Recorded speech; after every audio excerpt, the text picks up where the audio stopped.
Masyarakat Mekah sebelum hijrah adalah masyarakat yang rusak dalam segala aspek kehidupan. Agama, moral, sosial, ekonomi, politik, hukum, dan lain sebagainya.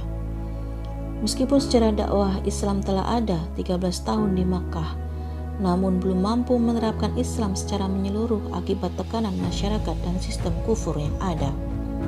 Secara bahasa, hijrah berarti berpindah tempat.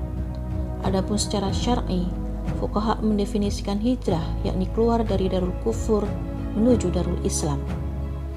Hijrah ke Madinah sangat berbeda dengan hijrah ke Habasyah. Hijrah ke Habasyah bersifat individual, yakni hijrahnya mereka yang ingin menyelamatkan diri untuk memelihara agama mereka. Sebaliknya, hijrah di Madinah merupakan momentum perpindahan fase dakwah dari aktivitas yang bersifat lisan dan penuh kesabaran ke fase penerapan Islam kafah setelah didirikannya institusi negara. Masyarakat Madinah menerima dakwah Islam dan menyerahkan kepemimpinannya kepada Rasulullah SAW. Penyerahan ini berlangsung dengan tanpa kekerasan fisik bahkan peperangan. Hijrah inilah yang menjadikan tonggak berdirinya daulah Islam untuk pertama kalinya di Madinah, sekaligus mengakhiri kemalangan dan ketertindasan umat Islam.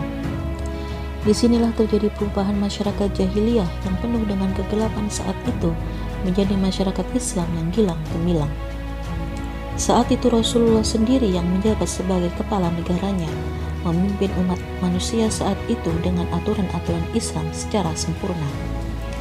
Sejak saat itu tampaklah sebuah masyarakat Islam yang mulia dan sejahtera, menerapkan Islam secara sempurna dalam seluruh aspek kehidupan, sekaligus memberikan sanksi kepada orang-orang yang melanggar aturan Allah tanpa pandang bulu. Hijrah Rasulullah SAW telah menjadi peristiwa besar dalam sejarah umat Islam. Sebab setelah hijrah, hukum Islam dapat ditegakkan secara menyeluruh, mulai dari agama, sosial, ekonomi, hingga pemerintahan. Dakwah Islam pun menyebar ke seluruh penjuru dunia. Bahkan setelah Khulafaur Rasyidin, pada masa kekuasaan Khilafah Umayyah, Abbasiyah, dan terakhir Utsmaniyah, kekuasaan Islam hampir meliputi 2/3 dunia. Islam tidak hanya berkuasa di Jazirah Arab dan seluruh Timur Tengah, tetapi juga menyebar ke Afrika dan Asia Tengah, bahkan mampu menembus ke jantung Eropa. Peradaban Islam menjadi peradaban yang sejahtera, maju di segala bidang karena menerapkan aturan Islam, aturan yang datang dari Allah Subhanahu wa Ta'ala.